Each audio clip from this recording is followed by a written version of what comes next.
'allamtana innaka antal alimul hakim innaka antas sami'ul alim innaka antat tawwabur rahim. Amma ba'du fa ya ibadallah, sahabat-sahabat yang diridai Allah, yang dirahmati Allah Azza wa Jalla, bersama-sama kita rafakkan kesyukuran kepada Allah, kita tinggikan rasa nikmat kepada Allah. Innal hamdalillah, sesungguhnya segala puji yang tertentu bagi Allah atas kurniaan Allah kepada kita. Pagi ini kita kembali lagi untuk sama-sama berkuliah melalui sebuah kitab yang masyhur. Bahkan kitab yang kita baca ini digunakan hampir seluruh dunia. Nah, kitab Matan Arba'in Imam Nawawi ini digunakan hampir seluruh dunia. Nah, bukan Matang saja, bukan Pulau Pinang saja, bukan Malaysia, tapi hampir seluruh dunia mengiktiraf dan mengguna pakai di pusat-pusat pengajian. Nah, sama ada di peringkat umur belasan tahun hinggalah sampai puluhan tahun seperti kita. Masing-masing menggunakan Matan Arba'in An-Nawawi ini menjadi sebagai azimat menerajui kehidupan. Yang mana hadis Matan Arba'in ni, Matan ni maksudnya hadis. Matan ni kalimah-kalimah hadis yang pendek-pendek tu. Kalau yang An Abi Hurairah itu sanad. Kalau rawahu Muslim itu periwayat. Nak beza. Kalau saya sebut matan, hak yang dia kata, ya Rasulullah, innal haya'u minal iman, itu matan. Kalau saya sebut An Abi Hurairah, itu sanad. Kalau kita kata rawahu Bukhari wa Muslim, itu periwayat. Ini nak kenal cara kita mempelajari mustalah hadis. Okey, kalau dia kata an tu, an abi ni, itu diambil cerita daripada siapa? Kita ni bila kita nak tahu satu-satu kisah, kita kena tanya kan, kalau kita tanya, hang dengar cerita ni dari mana? Hang dengar cerita ni dari mana? Kawan tu faham, aku dengar cerita ni dari sekian orang. Dia tu bagus. Dia tu boleh percaya. Kalau dia tu cakap, dia tak pernah pembohong. Dia tu peribadi, akhlak dia cantik. Dia boleh percaya cerita dia. Itu yang kita sebutkan sanad. Yang hadis tu boleh disandarkan. Ambil kat siapa. Lepas tu baru isi cerita dia. Itu dipanggil matan. Matan. Kemudian rawahu. Rawahu tu kita lah yang tukang cerita. Kalau orang kata, dia ambil pun daripada hak yang kawan tak betul, dia tu pun tak betul, hak yang dia punya matan tu boleh pakai tak? Terus pakailah cerita dia. Kalau kata dia pergi dengar pun daripada tak betul, yang tukang cerita kat dia pun tak betul, hak bawa cerita betul pun tak betul. Maka tak betul lah jadi dia. Jadi macam kita lah, macam kita, macam saya. Tak boleh jadi periwayat hadis. Kenapa? Pertama, suka merapu. Suka merapu. Yang kedua, cakap ada bohongnya. Ada bohongnya. Bukanlah kaki pembohong, tapi ada penipunya. Kemudian, yang ketiga, suka makan di kedai. Nak jadi periwayat hadis, tak boleh singgah makan di kedai, tak boleh. Kita ni atok kedai lah. Nampak lah. Orang viral je. Viral je. Pergi rasa. Kan? Sotong buncit. Lepas panggil sotong jahat. Pipi makan tak sedap. Kan? Balik mereka punya mata lah kat sotong tu. Dia bukan bubuh telur. Buncit tu dia bubuh telur rebus. Kita ni nampak buncit, ingat telur sungguh lah. Rupanya telur rebus. Lagu itulah kita. Tak boleh jadi periwayat hadis. Di antara sebab-sebabnya. Kemudian, kita makan haru biru. Apa maksud haru biru ni? Memang makanan kita itu makanan halal. Tapi kita makan sesuatu yang makruh. Nak jadi periwayat hadis tak boleh makan benda makruh. Oh, kita makruh tu sedap. Sampai ada belacan. Sampai belacan. Sampai tak ada belacan, tak sempoi lah. Makan juga, tapi tak berapa nak sempoi. Kan? Sampai petai. Jeruk-jeruk. Tak kira lah apa jeruk, termasuklah ikan pekasam. Ikan gelama emasam tu semua yang diperak. Tu dipanggil, benda yang diperak itu, benda yang makruh dimakan. Sebab dia mendatangkan kemudaratan pada jasad kita. Tunggulah. Nah, macam kalau petai tu, apa mudarat dia? Bau mulut. Kan? Lepas tu, harin. Teh. Kan? Kalau kata pergi kencing di tanah awam, tak usah ceritalah hang suka makan petai lagu mana. Masuk tandas awam. Bukan cerita tandas dalam rumah. Tandas awam. Kita bau petai. Rasa radang tak? Masa makan apa seronok tak? Itu di antara kenapa Nabi memakruhkan benda tu. Sebab dia membawa kemudaratan pada jasad. Boleh jadi periwayat hadis. Tang tu pun kita tak boleh jadi periwayat hadis. Dah gagal dah kita.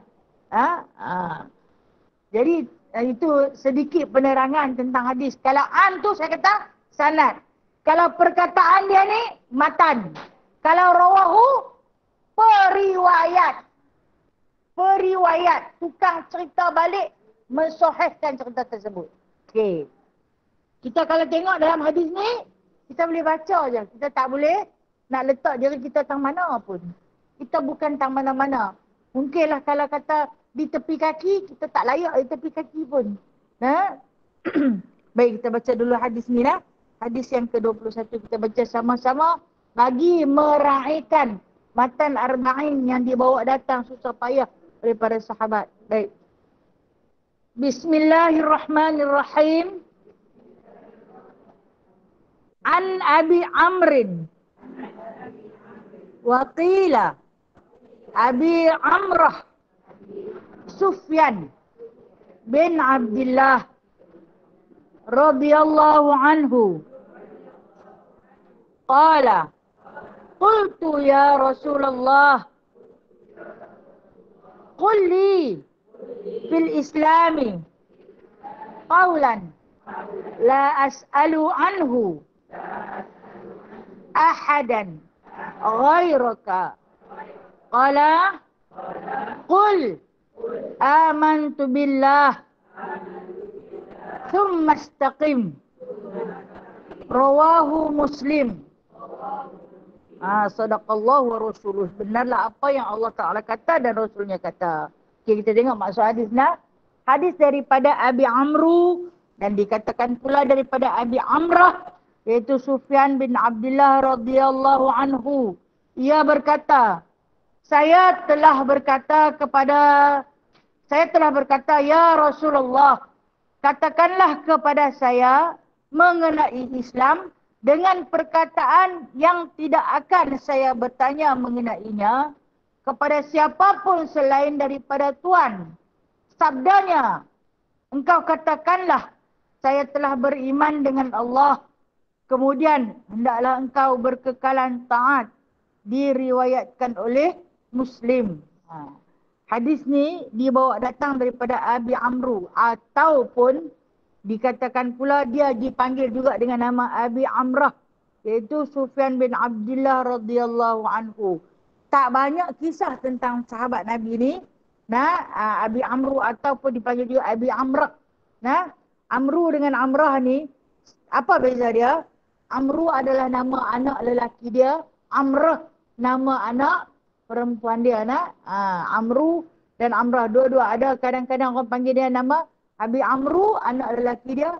Kadang orang panggil nama Abi Amrah dengan nama anak perempuan dia. Dia adalah seorang sahabat Nabi SAW yang tak banyak cerita tentang dia. Jadi saya tak reti nak ceritalah. Sebab apabila dalam periwayat tarikh tasyri' tak mewartakan begitu banyak tentang dia. Cuma sikit saja peribadi dia. Dia di antara sahabat muhajirin. Kalau kata sahabat muhajirin ni, yang datang dengan Rasulullah daripada Mekah. Dia bukan duduk di Madinah.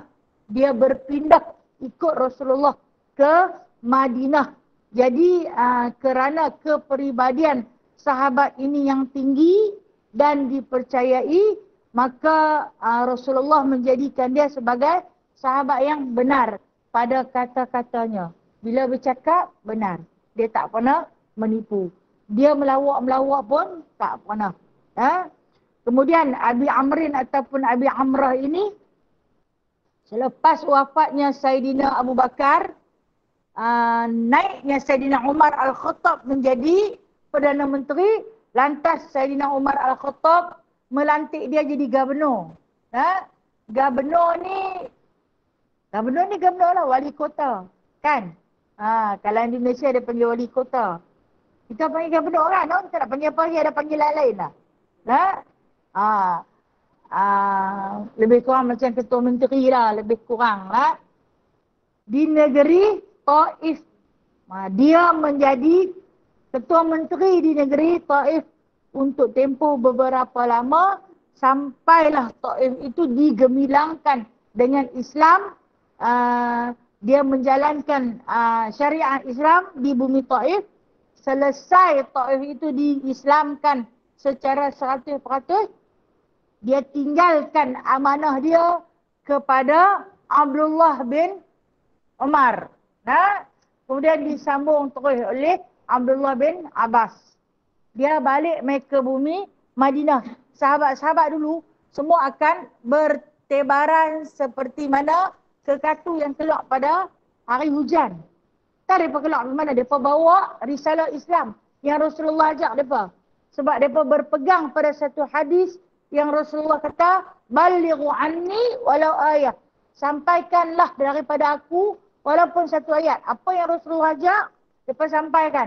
Bila Rasulullah wafat, mereka ni berterbangan. Dia ibaratkan oleh ulama-ulama fuqaha, mereka itu seperti kekatu yang keluar pada hari hujan.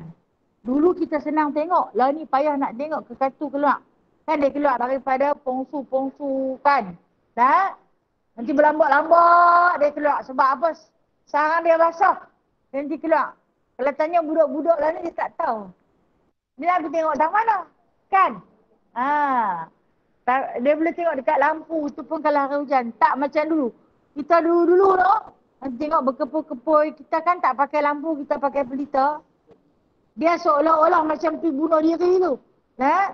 Kita nanti letak air dalam besen ke, dalam mangkuk ke. Nanti terjun. Dulu-dulu tak ada riset. Kita nanti buat macam tu lah. Cara untuk mematikan tu. Tidak pun, padahal kita pakai duduk di luar rumah. Saat lagi habis, kita masuk. Cara orang dahulu berikhtiar. Macam itulah para sahabat. Tapi, bila daripada umur dah lanjut, mereka nak mati, mereka balik main Madinah. Yang sempat balik. Yang tak sempat balik, mati tak mana, dikebumikan di situ. Tapi yang mana sempat, yang rasa nak baliklah lama tak tengok Rasulullah, nanti akan balik. Akan balik ke bumi Madinah dan wafat di Madinah, dikebumikan di Raudatul Baqi'. Yang ini perkuburan Al-Baqi'. Itu yang kata di dalam perkuburan Al-Baqi' ada mungkin lebih daripada 100,000 para sahabat yang duduk di dalam perkuburan Baqi'. Di antaranya Abi Amrin ni lah. Ataupun Abi Amrah ni. Yang duduk dalam tu. Okey. Apa kata Abi Amrin ni? Abi Amrin.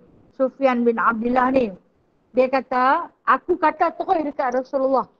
Qala qultu. Maksud dia kata, aku cakap sendiri dengan Rasulullah. Jadi, apa yang dia kata ni boleh pakailah. Dia di antara orang yang dipercayai benar. Dikagumi oleh Khulafa'ur Rasyidin. Sahabat-sahabat kesayangan Rasulullah, termasuklah Saidina Umar Al-Khattab, sehingga menjadikan dia sebagai gubernur di negeri Taif. Jadi dia benar. Maknanya hadis ini hadis sahih. Boleh kita lakukan, boleh kita jadikan dia sebagai amalan. Apa dia? Dia kata, bukan dia kata, aku dengar Rasulullah kata. Selalu kadang kita dengar, sami'tu Rasulullah kan. Ini aku dengar Rasulullah kata, ini dia tak kata tu. Aku kata kat Rasulullah. Maksud di sini dia kata, dia tanya. Dia tanya kepada Rasulullah, dia kata apa? Ya Rasulullah, qulli fil islami qawlan la as'alu anhu ahadan ghairaka. Wahai Rasulullah, nah, kata Abi Amrah Sufyan bin Abdullah ni, hang cerita saat dekat aku. Lebih kurang bahasa macam itulah. Qulli, katakan kepadaku. Kalau dalam hadis kita ni, dia bubuh makna saya, no? Dia lebih bersopan. Walhal, kalau nak guna aku, lebih rasa dekat kan? No? Lebih rasa dekat.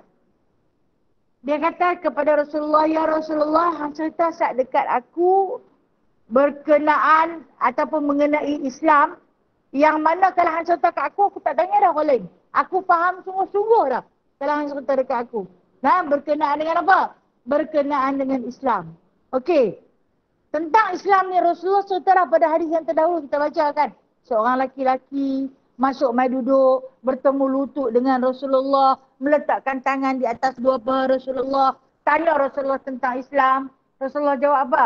Amantu billah, kan beriman dengan Allah. Ada. Rasulullah jawab, mengucap dua kalimah syahadah, sembahyang 5 waktu, puasa Ramadan, buat haji, bayar zakat.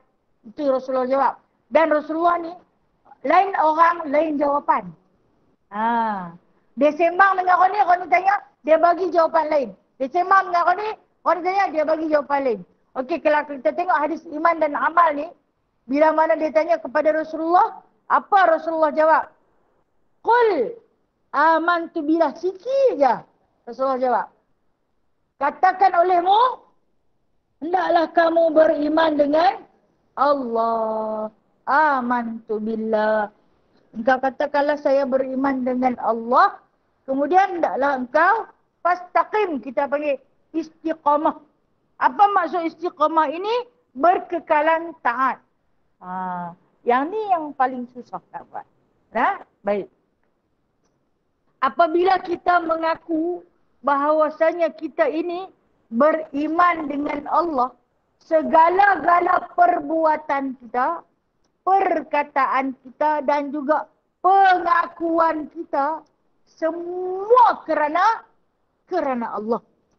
Itu yang bila kita kata kita beriman dengan Allah, kita buat bukan kerana orang, kita bercakap bukan kerana orang, kita mengaku bukan kerana orang, tetapi semuanya kerana Allah. Maksud mengaku tu berniat lah. Kita niat ni kerana Allah. Kita lakukan satu-satu urusan, satu-satu amalan kerana Allah. Kita bercakap pun kerana Allah. Itu maksud dia aman tu bila mana kita beriman dengan Allah. Baik, kita nak tengok. Bila dah kita, Rasulullah kata, kalau hang mengaku hang beriman dengan Allah, satu perkara kena ada. Fastaqim, kena istiqamah. Apa maksud istiqamah ni? Kena taat. Kita ni, kita mengaku beriman dengan Allah, tapi tang istiqamah tu kurang. Bukan kata tak ada. Tak ada ni maksudnya dia tak pernah buat terus. Dia mengaku dia beriman dengan Allah. Lantas disusun syariat Allah. Syariat ini kewajipan. Salah satu di antaranya tentang aurat. Tentang aurat. Bila aurat ni, perempuan selalu tertumpu tentang aurat. Perempuan yang beriman dengan Allah, dia akan jaga aurat dia. Tudung dia jaga. Stokin dia tak mau pakai. Ataupun dia rasa macam, tak payah pakailah, benda duduk di bawah. Tak payah pakailah. Suka pakai, tak suka tak pakai.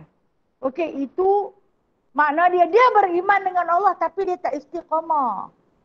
Bukan kata dia tak beriman, dia beriman tapi dia tak istiqamah.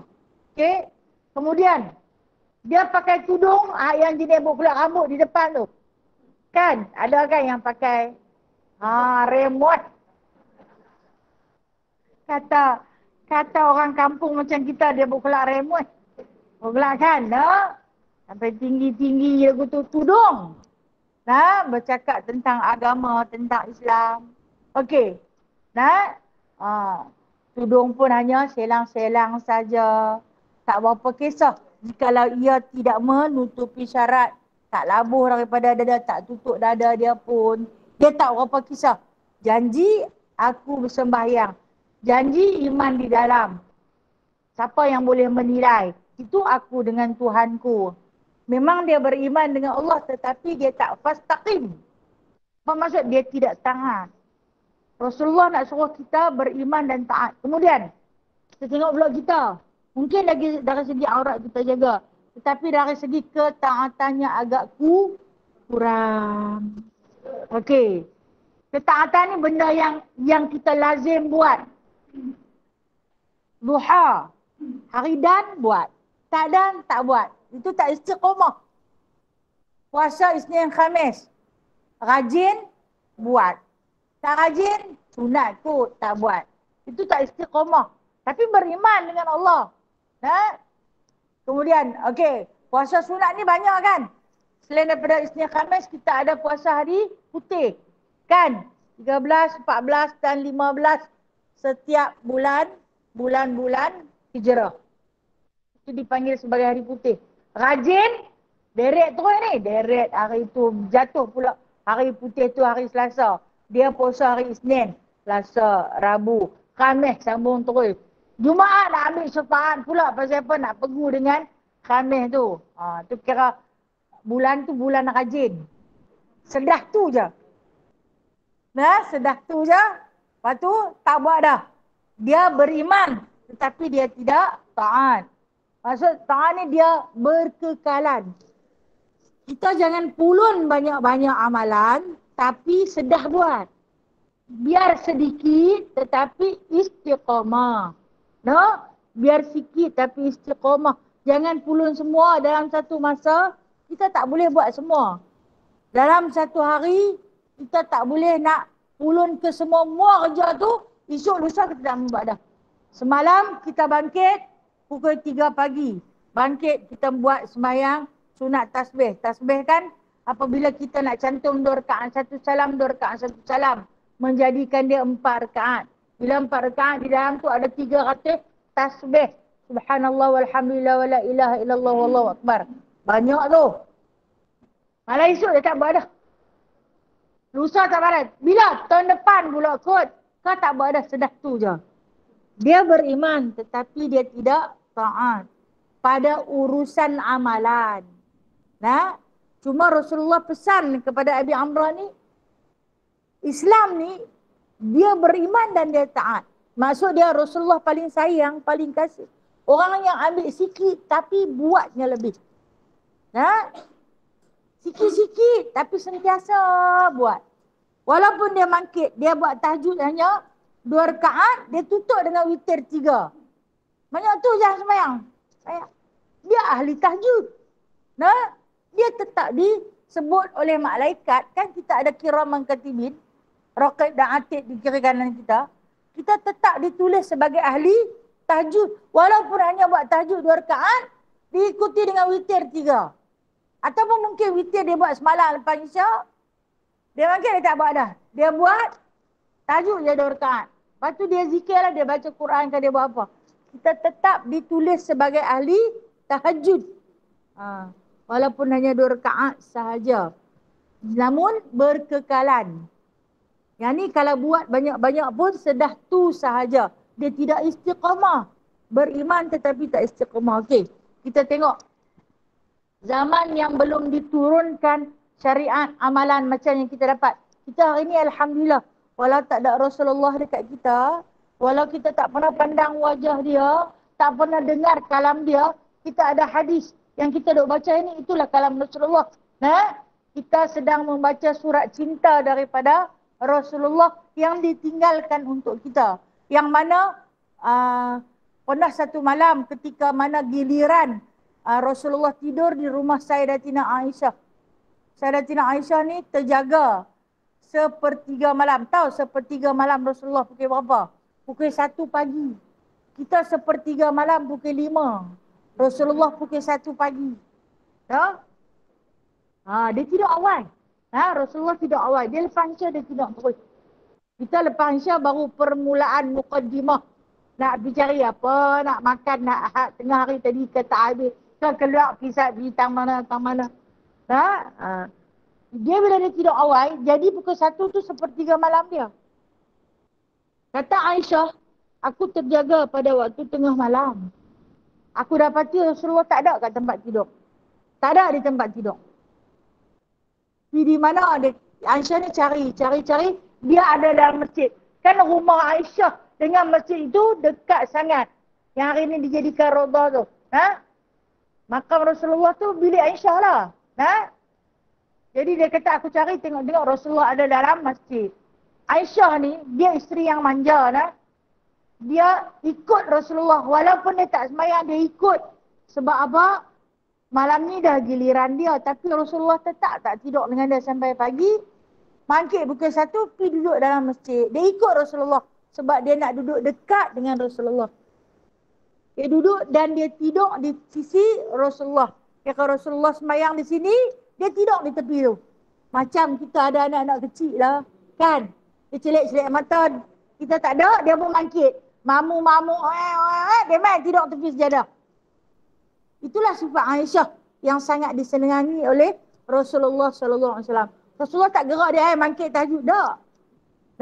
Rasulullah suka dengan kemanjaan dia. Lepas tu dia kata aku tidur dalam keadaan yang tak berapa jerak. Kita panggil jerak tu, tak nyenyak, kurang nyenyak dia. Celik mata sujud lagi, celik mata sujud lagi. Dia celik mata sujud lagi. Lepas tu bila dah mana dia kata aku terus pejam mata. Mana dia nak terus lah. Celik sujud lagi, celik. Dia nak ajak balik pergi tidur, sambung tidur di rumah tu. Jadi Rasulullah ni dalam keadaan duk sujud berterusan yang berpanjangan. Dia kata aku lena terus. Kemudian mungkinlah hampir-hampir fajar, jemaah lain nak mai, Rasulullah gerak dia. Gerak dia nak suruh baliklah jemaah lain dah nak masuk dalam masjid tu. Jemaah lelaki. Perempuan ni dia penjaga sungguh nak. Lepas tu Rasulullah hantar dia balik pergi ke rumah, pergi ke bilik lah. Bilik Rasulullah tu makam Rasulullah ini lah. Yang ditemani oleh Abu Bakar dan Umar. Bila masuk ke dalam bilik tu dia tanya Rasulullah. Hang ni kan tak ada dosa. Tak ada dosa. Dikasihi Allah, dijamin surga. Awak yang duk sujud lama-lama sangat. Pasal apa yang sembahyang tak berhenti? Dia tanya. Tahu, Rasulullah bagi jawapan kat dia berbeza-beza. Malam tu Rasulullah jawab dekat dia macam ni. Rasulullah kata, aku bersujud dalam tangisanku. Sujudku adalah untuk umat-umatku. Untuk umat-umatku. Aku mohon doa kepada Allah agar mereka itu berkekalan taat kepada Allah. Aku bimbang, andai doa aku ini tak sampai kepada mereka yang terlambat datang. Kita adalah umat yang terlambat datang.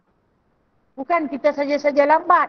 Allah Ta'ala takdirkan kita datang lambat. Namun kita tetap terus beriman dengan Allah dan Rasul. Betul tak? Kan? Atas dua kalimah syahadah tu, kita terus beriman dengan Allah dan Rasul. Dan dia kata, ketahuilah wahai Aisyah, mereka beriman denganku walau tak pernah melihat aku. Mereka beriman dengan aku walau tak pernah mendengar suaraku. Mereka mengasihi, menyintai aku hanyalah melalui cerita-cerita daripada apa yang diceritakan oleh sahabat. Dan sujud aku pada malam ini adalah untuk mereka. Jadi untuk umat yang terkemudian. Siapa? Kita. Kita mendapat sujud. Sujud apa? Itu dipanggil sujud maghfirah. Rasulullah memohon keampunan untuk kita yang datang kemudian agar kita sentiasa dalam keadaan taat. Betapa kasih dan sayangnya baginda kepada kita. Kalaulah kita tak mau buat, rugi sangat. Basic Rasulullah dah hamparkan. Rasulullah bagi basic dah. Kita ni ikut saja buat. Maghfirah Rasulullah dah rafakkan kepada Allah. Rasulullah dah minta dah. Kita cuma macam kita nak minta kerja lah. Sorak-sokongan dah ada dah. Recommend kuat dah ada dah. Daripada Rasulullah. Pi sajalah. Ni pi pun tak mau. Tak dulu nak masuk surga. Mayang pun tak mau. Moga hingga ke jannah. Moga hingga ke jannah. Jannah tak mana pun tak tahu. Taatnya tiada. Kan? Tu kata basic dah ada. Nah, penghulu syurga dah bagi jaminan. Dah rekomen kuat dah ke Allah Ta'ala. Kita yang hadir kemudian ni, yang hadir lambat ni, masuklah. Masuk apa? Istiqamah dalam amalan. Nah, okey, kita tengok umat terdahulu. Umat terdahulu ni yang bukan umat Rasulullah sallallahu alaihi wasallam. Saya nak petik satu cerita yang paling masyhur, yang saya tahu semua perempuan pernah dengar cerita ni. Cerita tentang Masyitah. Kan? Siapa dia? Tukang sikat rambut isteri dan anak-anak Firaun.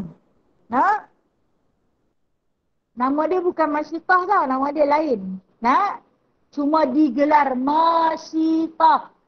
Maksud Masyitah ini daripada perkataan nustun, sikat.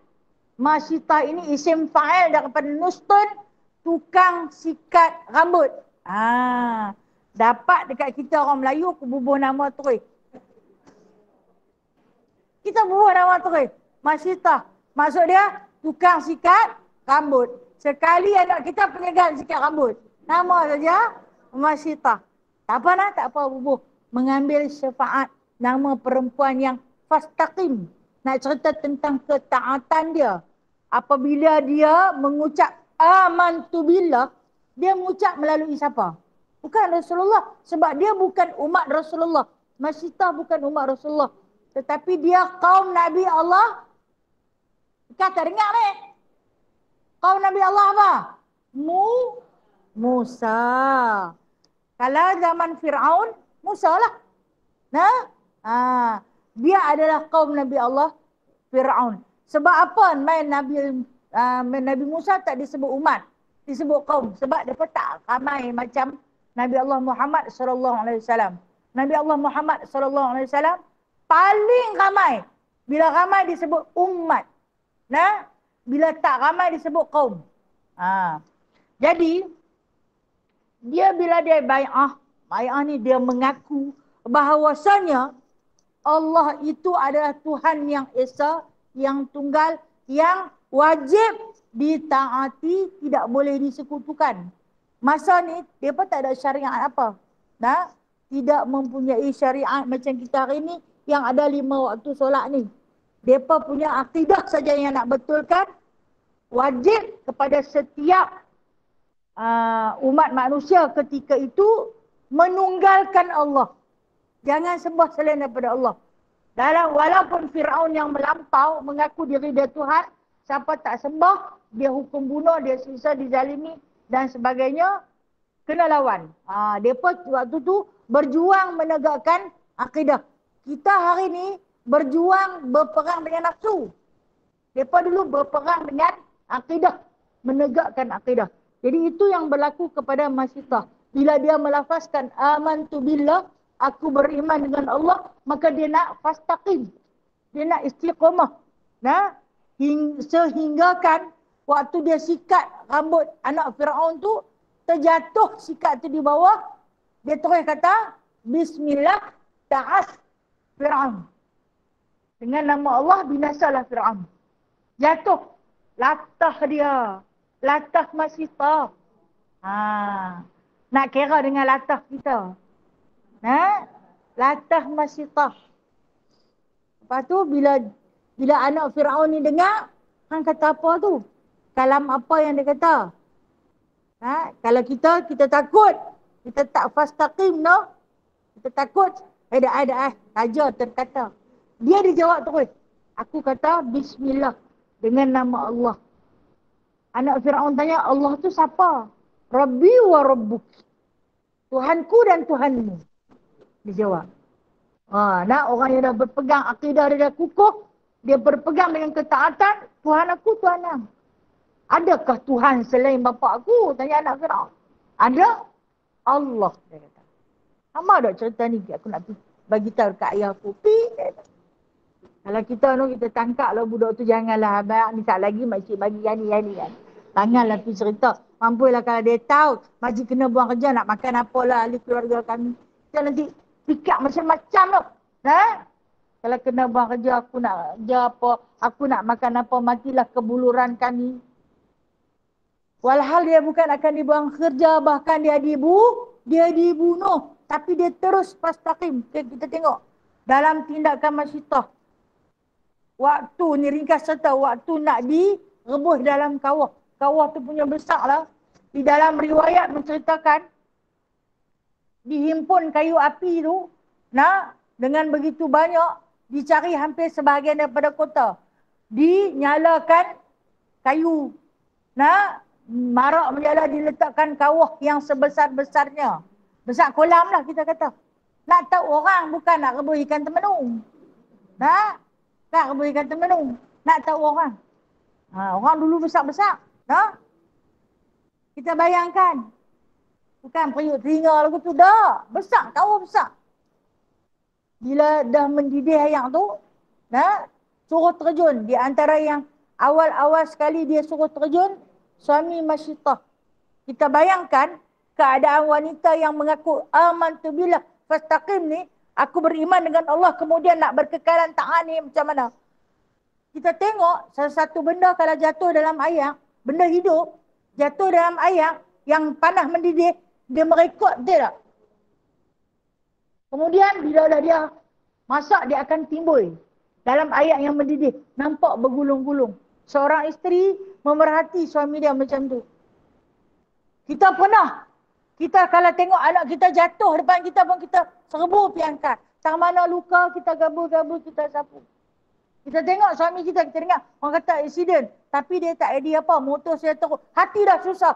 Betul tak? Tinggal dah. Kalau tengah buat kerja pun tak boleh buat kerja, tengah makan pun tinggal makan. Duk kira nak pergi dah. Walaupun orang kata jangan bimbang, tak ada apa. Hati tak seronok dah. Ini dia suami direbus di depan mata. Kemudian anak lelaki dia yang diceritakan di dalam beberapa riwayat, anak lelaki tu umur 15 tahun. Umur 15 tahun. Dibuang di dalam ayak tu lah. Betul dah masuk. Sebab dia tak mau masuk. Ayak dah mendidih. Dok tu baru dah anak besar lah. Betul dia. Di depan mata seorang ibu. Merekod melebih jasad si anak. Dia tu yang kata amantu billah fastaqim tu. Perkataan ni pendek, tapi bila kita nak letak kedudukan kita pada tempat Masyitah waktu ni, Allahu Akbar. Tu yang kata anak dalam dukungan tu sedang menyusu.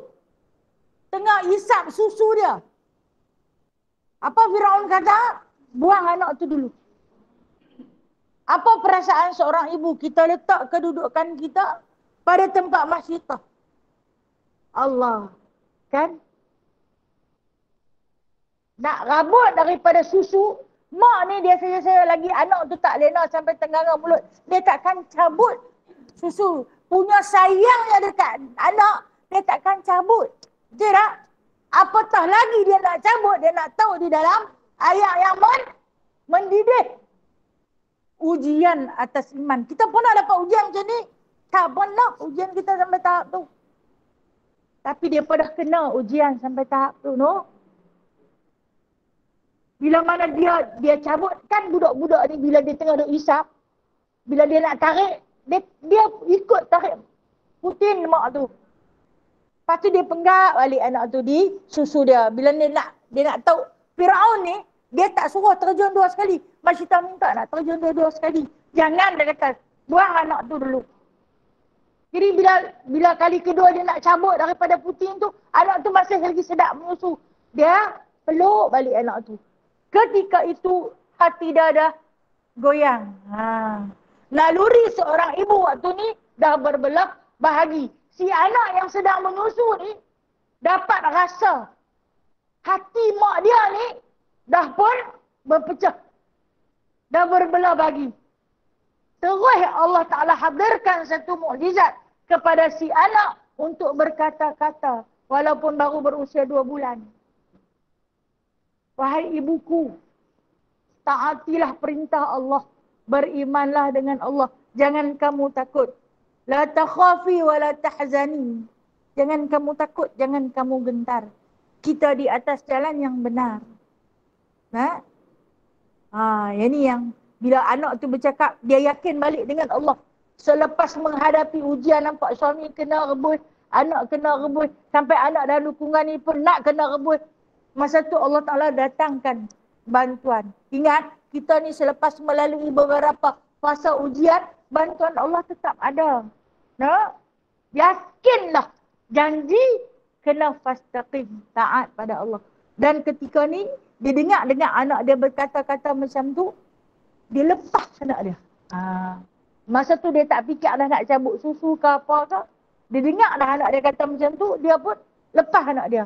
Nampaklah bergulung-gulung dalam air yang sedang menggelegak, menyusuri perjalanan ayah dia, abang dia dan dia yang ketiga. Sebelum dia masuk, dia Fir'aun sayang dekat dia sebab dia paling taat. Masa tu ni nah, Fir'aun bela dia dari kecil. Fir'aun tahu dia paling taat. Sebelum dia masuk, dia minta kepada Fir'aun satu saja. Apa dia? Makamkan kami di dalam satu lahat.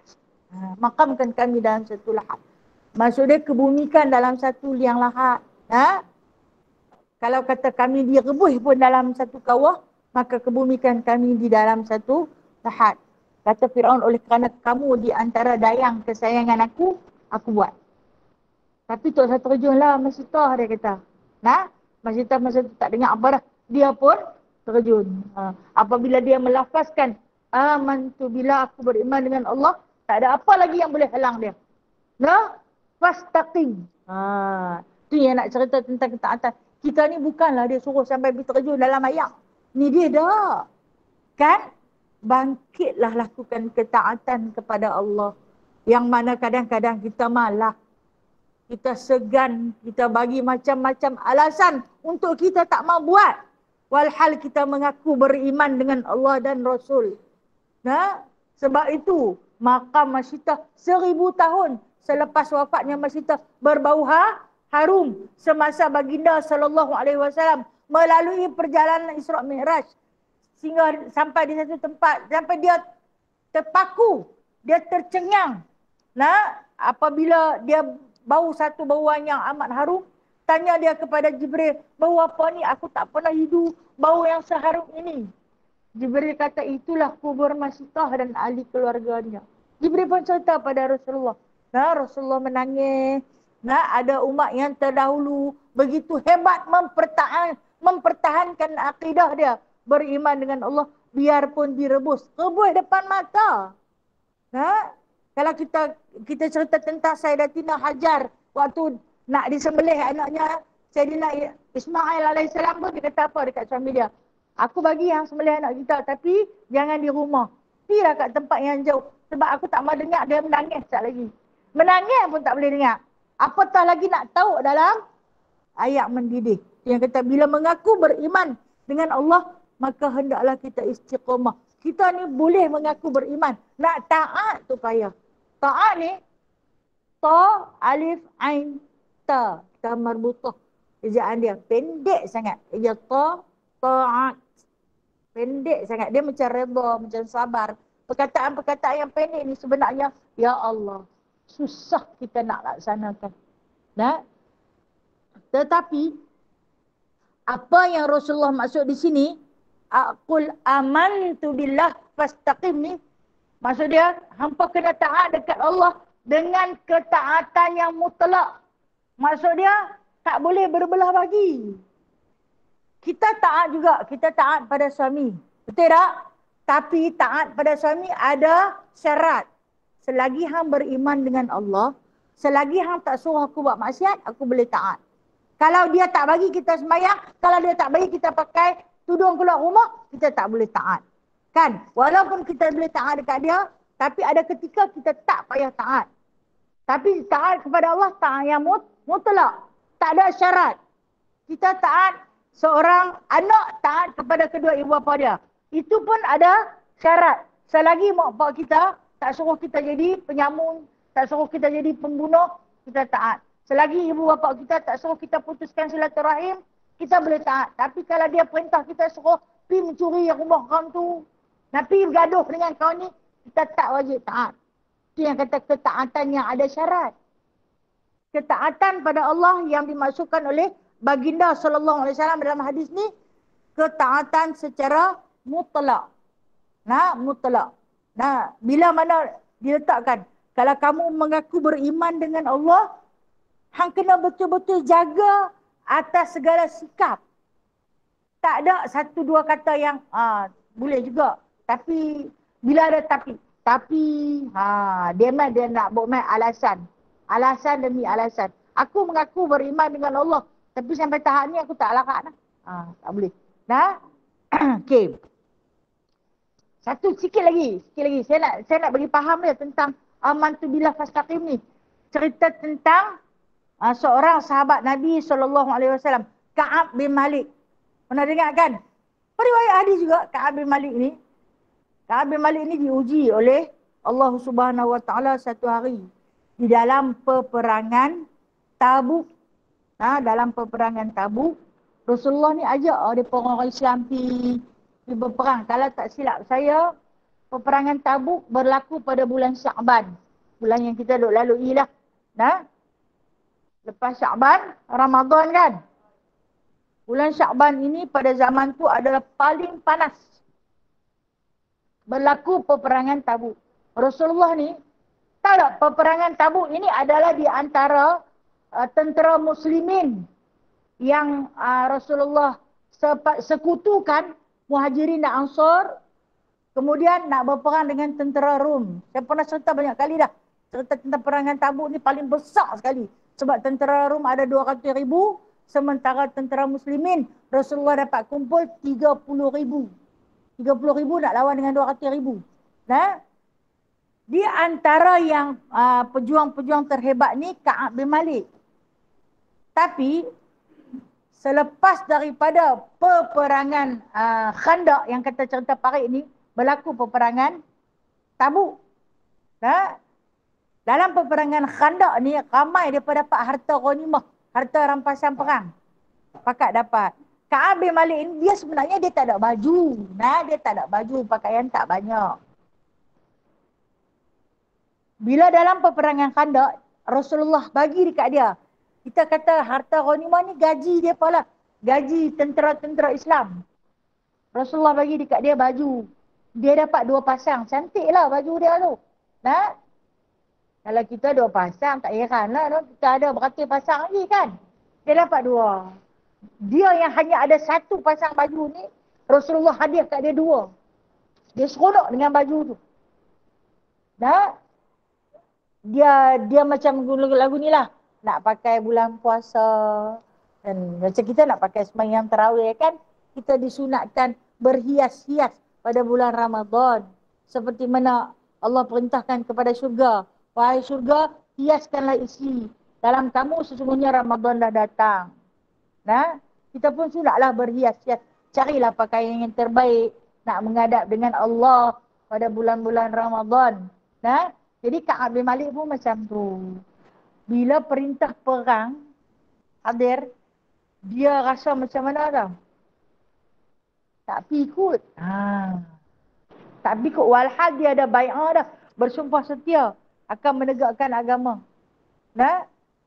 Sementara orang munafik, saya cerita dah, orang munafik pakat tak mau pergi dengan sebab kurma tengah masak. Bila kurma tengah masak, dia kata kalau kita pergi, perang tak tahu lama mana. Tak ada Khandaq ni duduk kat mana, Tabuk ni di mana. Tabuk ni berada di Dimishqa. Damsyik ni kalau kata nak berjalan lebih kurang 500 kilometer. Jauh lah. Damsyik ni jauh lah 500 kilometer. Baru sampai ke Madinah. Jadi dia kata ni musim ni panas. Sungguh punya panas. Kurma tengah masak ranum. Orang munafik, orang Yahudi tak mau ikut pergi. Kemudian Ka'ab bin Malik bersama dengan 2 orang sahabat lagi. Satu nama Hilal, satu lagi nama Wallahualam. Mohon maaf, hamba ni suka lupa. Saya terlupa. Yang kedua nama Hilal. Yang ketiga Wallahualam. Maaf, hamba terlupa. Okey? Maaf dah? Saya terlupa nama nombor 3 ni. Jadi, Ka'ab ni dia macam dia galik dengan kain baju yang dia dapat tu. Yang sementara sahabat-sahabat yang nak pergi perang, dia pada siap dah. siap dah pakai perang. Keluar pergi. Dia tengok-tengok, ayah nak pergi mana ni? Rasulullah kan ajak kita pergi perang. Pergi ke mana?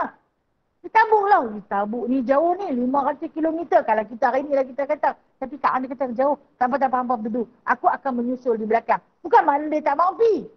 Dia nak pergi. Tapi tak mahu pergi duduk. Dia duduk kalik dengan kain baju ni. Salin pakai satu. Salin pakai satu. Duduk seronok.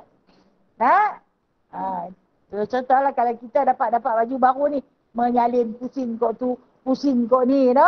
Depan cermin. Dia lebih kurang macam tu lah. Dan sahabat-sahabat pun pergi. Okey. Dia ni, bila dia nak keluar pergi, semua rombongan dah tinggal. Tak payah pergi lah dengan kerana aku seorang, tak jadi apa kot. Kan? Seorang je oleh semua pergi. Dia ingat dia seorang. Lepas tu, tahulah puak-puak munafik memang ramai tak pergi lah. Yang jadi pengikut Abdullah bin Ubay ni memang ramai tak pergi. Dengan alasan kurma masak. Kalau balik mai busuk habis. Ujian ni. Kemudian Rasulullah ni ceritanya menang besar. Balik. Rasulullah ni dia balik hari tu, dia tak balik ke rumah, dia balik, dia singgah ke masjid. Memang sifat Rasulullah, kalau dia balik daripada musafir, dia takkan terus masuk ke rumah dia. Dia akan singgah ke masjid. Di antara salah satu daripada alasan baginda, kan dia ada ramai isteri, dia nak susun balik jadual. Ini rumah siapa, ini rumah siapa. Agar tak berlaku perselisihan, rasa dengki, iri hati di kalangan isteri-isteri dia. Dia akan semayang dulu, lepas tu sampai kepada siang hari, dia kata panggil orang-orang yang tak ikut di dalam peperangan Tabuk tu mai. Panggil lah menghadap mai. Mai lah Abdullah bin Ubay ni, dia bawa tandan kurma yang paling terbaik. Dia nak bodek. Dia tak mau pergi berperang. Dia nak bodek Rasulullah. Dia mai kat Rasulullah, dia berkata, nah, aku hadiah. Pasal itulah kami tak ikut pergi perang. Ni siapa nak kutip benda-benda ni, buah elok-elok. Padahal waktu dia balik tu, buah tak gugur lagi pun. Tapi dia ni, Abdullah bin Ubay, sikap orang munafik macam tu. Suka bermanis muka. Depan manis muka, belakang dia tikam. Ni aku hadiah, makanlah. Aku tak hampa balik jalan jauh berhari-hari. Tentu lapar dan dahaga. Ni kurma terbaik daripada ladang aku bagi hadiah ke hang. Mai satu tanam besar. Prajurit-prajurit Islam yang jauh ni, kan lapar. Perhati tengok kurma yang ada mengelik-gelik tu. Kurma basah. Rutop. Rasulullah tahan. Siapa jangan main ambil lagi. Pemberian daripada si munafik. Okey, mai seorang-seorang bagi alasan. Kami tak boleh pergi. Kau ni habak dia, bini dia nak beranak. Kau ni kata dia ke ladang kurma paling besar. Dia memerlukan beberapa pekerja. Dia adalah pekerja-pekerja dia. Okey, kau ni pula bagi alasan. Kalau kata kami tak petik kurma kami akan busuk. Kita tak ada duit, kita tak ada dana untuk menaja peperangan yang akan datang. Ini bila kami dapat duit, kami boleh bagi kat Rasulullah dan prajurit-prajurit yang lain. Macam-macam alasan dia bagi. Rasulullah ni, dekat orang munafik, dia tak peduli punya pasal apa lah. Mailah cakap apa pun. Dia dengar. Dan dia tahu dia pun duk menipu. Dia tak layan. Macam kita lah. Dia tahu dah memang macam tu punya pasal. Tapi yang dia terkilan dengan sahabat kesayangan dia. Ka'ab bin Malik. Tu kita kata kita kadang-kadang bila orang yang paling rapat dengan kita yang buat perangai, punya jauh hati lah rasa daripada orang yang kita memang, aku dah tahu dah dia tu. Tak kisah dah. Tapi tak hang ni pasal aku sayang sangat. Jadi macam tu lah sifat Rasulullah dengan Ka'ab bin Malik. Bila panggil, Mai Ka'ab, Mai Hilal, dan seorang lagi. Maaf, saya ingat dah. Nama dia Mururah. Alhamdulillah. Allah Ta'ala datangkan ilham. Nama dia Mururah. Ka'ab, Hilal dan Mururah. Mai kepada Rasulullah. Seorang-seorang. Rasulullah pesan. Amantu billah fastaqim. Mengaku beriman dengan Allah dan taat. Dia pun duduk fikir nak bagi alasan apa lah, nak bagi alasan apa. Masa nak mai tu tanya, bersembangnya macam kita, hang pasal apa? Kata Ka'ab, aku ni pasal dapat baju dia kata. Tu yang aku jadi goyang sikit. Saya ambil masa sikit lah. Sebenarnya dah pukul 10 dah, ambil sikit. Halal kat saya lah, masa 2-3 minit lagi. Kata aku ni pasal dapat baju dia kata. Lepas tu tanya Mururah, hang pasal apa? Aku bini nak beranak. Takkan nak tinggal ikut. Lebih kurang lagu tu lah. Kemudian tanyalah Hilal. Hilal pasal apa? Dia kata, aku ni sebenarnya orang miskin. Ada kurma aku ada sepokok je. Memang masuk kandung. Jadi dia kata, anak-anak aku ramai. Semua perempuan, anak si Hilal ni semua perempuan, mana nak boleh naik pokok kurma. Aku je yang boleh. Nah, saya kalau lah aku ikut pergi, ni pokok munafik dicuri habis. Kurma aku ada sepokok ni. Dah lah anak-anak aku perempuan semua tak boleh kerabat pokok dia dah. Okay, itu alasan dia bagi. Mai kepada Rasulullah kena bagi alasan tu. Tak boleh nak pembohong macam pokok munafik tu memang kan pembohong. Dia pembohong lah. Tapi mai dekat Ka'ab ni dia habaq. Ya Rasulullah dia kata. Aku ni pasal baru dapat baju dia kata. Aku ralik dengan baju aku. Ha? Dan bila bukan tak mau pergi dia kata kelak-kelak apa dah tinggal dah hilang dah dalam pandangan. Atau aku pun dah ingat dengan kerana aku seorang tak apa. Aku tak tahu Hilal dengan Mururah dah ada. Dan Hilal kata, isteri aku nak beranak syarat sangat dah. Padahal waktu Rasulullah balik tu tak beranak lagi pun. Dah yang satu lagi, dia kata, kurma dia masa, hang pun macam munafik yang lain juga. Padahal hampa ni aku cukup sayang kat hampa 3 orang. Hampa buat kat aku macam tu. Hampa tahu kita menang besar. Tengok kita balik bini hang tak beranak lagi. Buah kurma tak jatuh lagi. Hang Ka'ab macam mana? Nah, baju ni kalau hang pergi dapat lagi banyak baju. Rasulullah kata sudah, lah ni hampa 3-3 keluar. Jangan lalu dah depan aku tak mau tengok muka hampa. Rasulullah marah. Allah, kalau Rasulullah lah yang marah, dia punya menangis lah sahabat punya menangis. Sahabat yang menangis. Rasulullah ni pandang pun tak mau. Tengok muka dia pun tak mau. Apa berlaku kepada Ka'ab, merayu kepada Allah. Itu yang kata, di dalam Raudhah ada satu tiang dinamakan tiang taubat tu. Mereka ikat badan mereka di tiang tu. Hanya isteri mereka nanti main bagi makan. Selagi Rasulullah tak maafkan, mereka takkan lepas diri mereka daripada tiang taubat tu. Tu hari ni kalau masuk, kalau boleh masuk, lain tak boleh masuk. Kalau boleh masuk, pergilah di tiang taubat tu. Sebab apa? Sempena 3 orang sahabat ni lah. Lepas tu Rasulullah dah tengok mereka macam mogok lapar.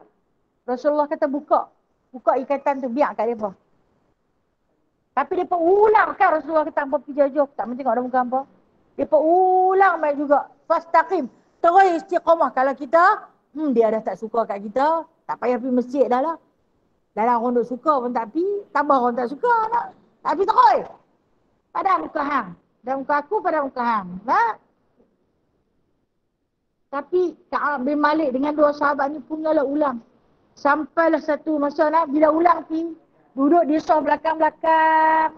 Keluar paling lambat, tengok dulu Rasulullah. Rasulullah tak pandang muka dia. Dia nanti duduk di luar Masjid Nabawi tu, dia menangis setiap hari.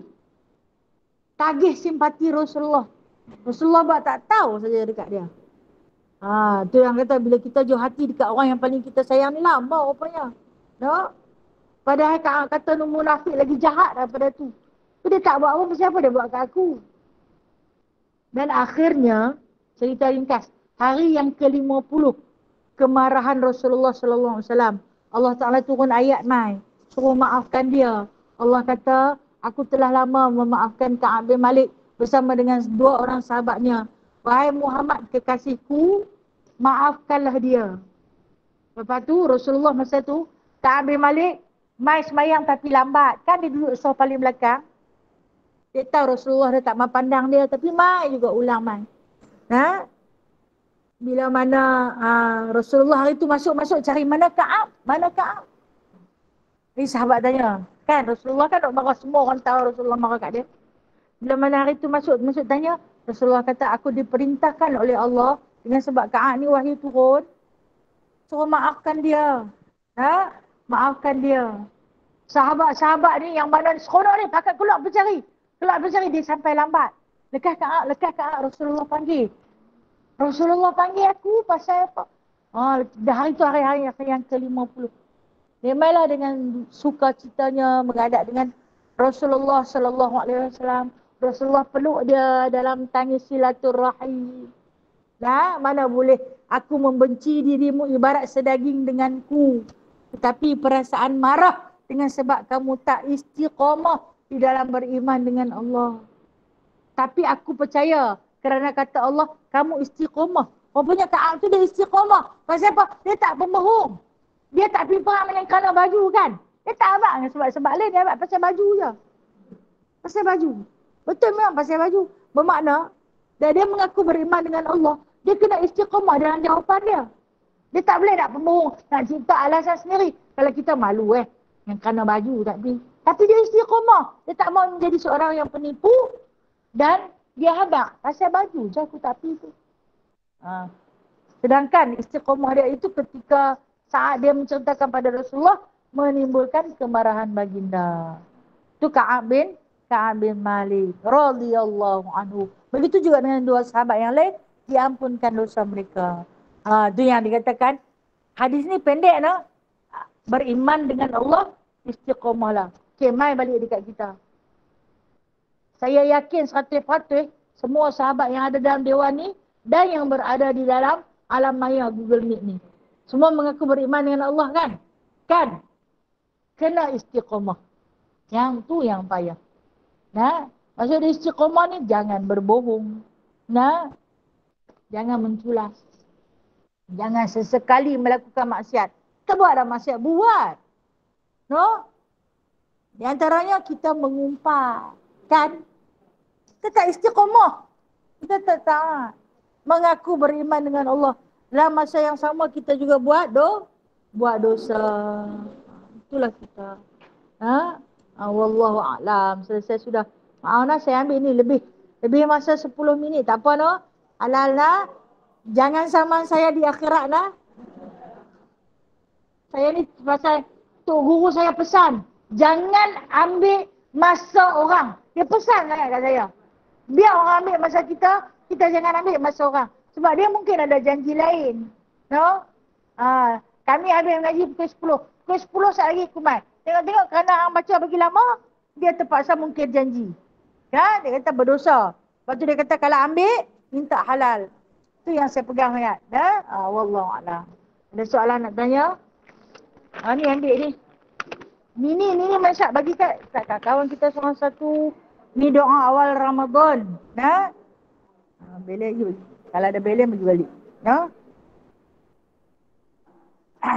Doa ini baca awal Ramadan untuk mendapat keberkatan dari awal hingga akhir.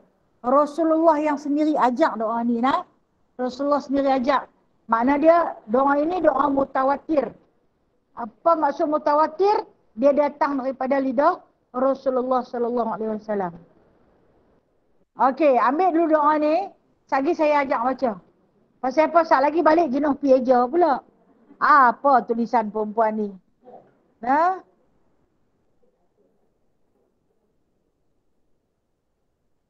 Cukup tak? Cukup dah ni? Ada lagi dekat saya. Okey, untuk sahabat-sahabat lain, esok kita ada kuliah di Sungai Ara. Saya nanti bawa lagi.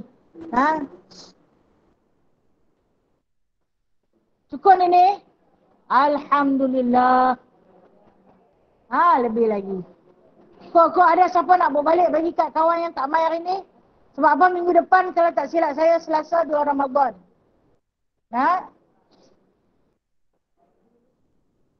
Okey. Kita baca nak? Pasal apa? Senang balik sekali boleh baca terus. Kan siapa yang terang hati boleh mengapai terus lah ni.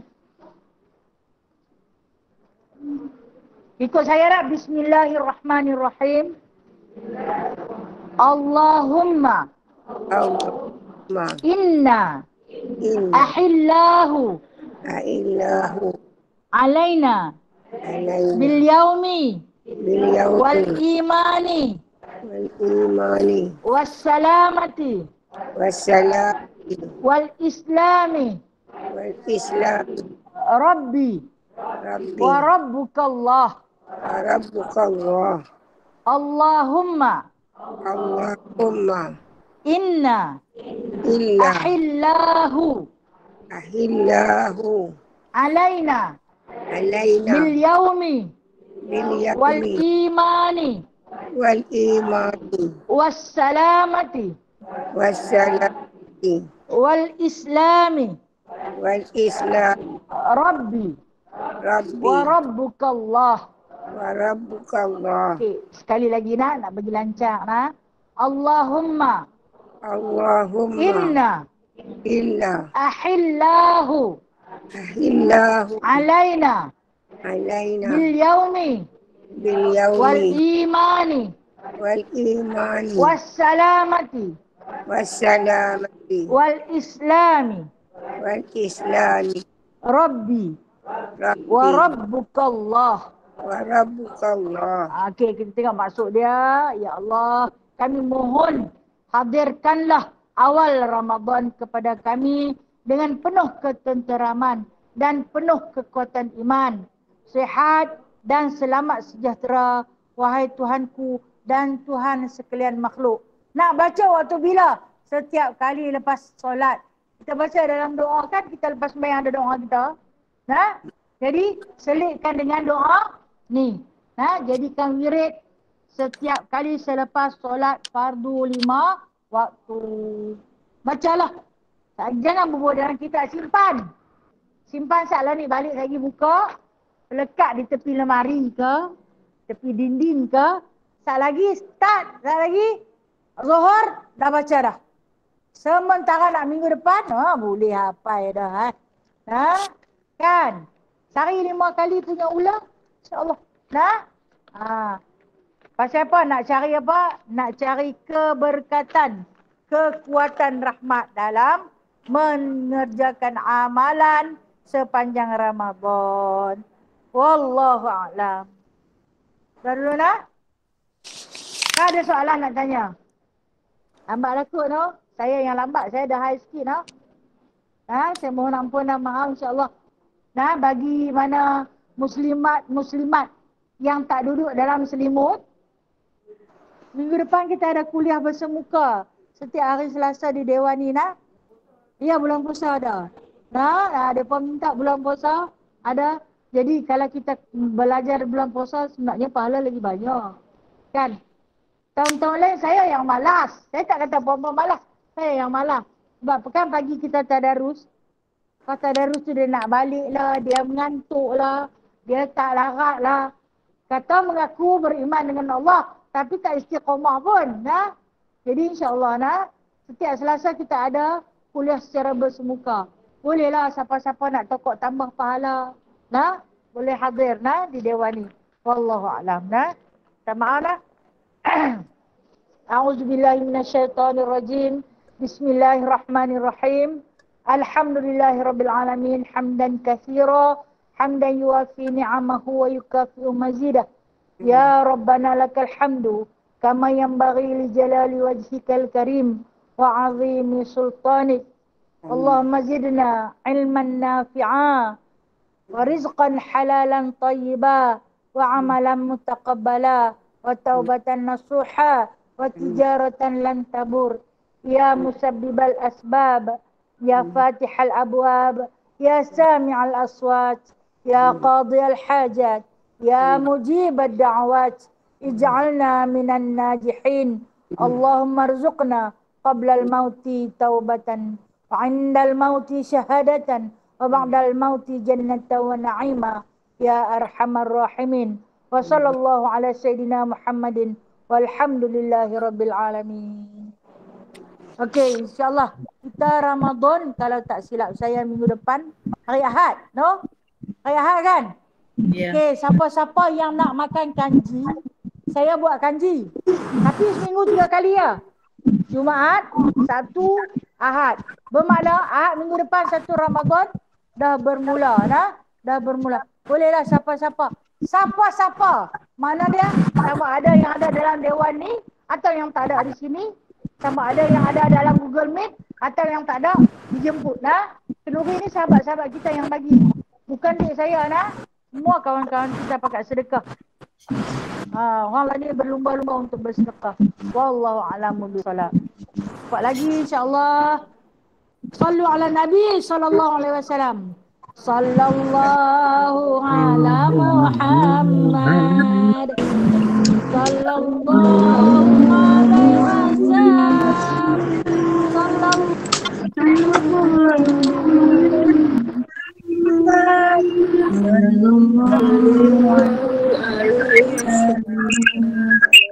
Assalamualaikum. Assalamualaikum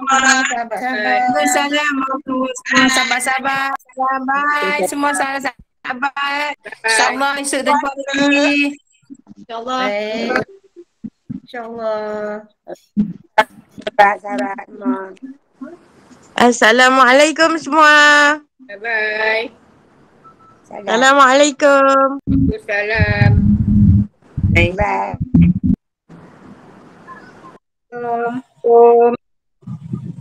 Dah boleh apa Darus? Doa.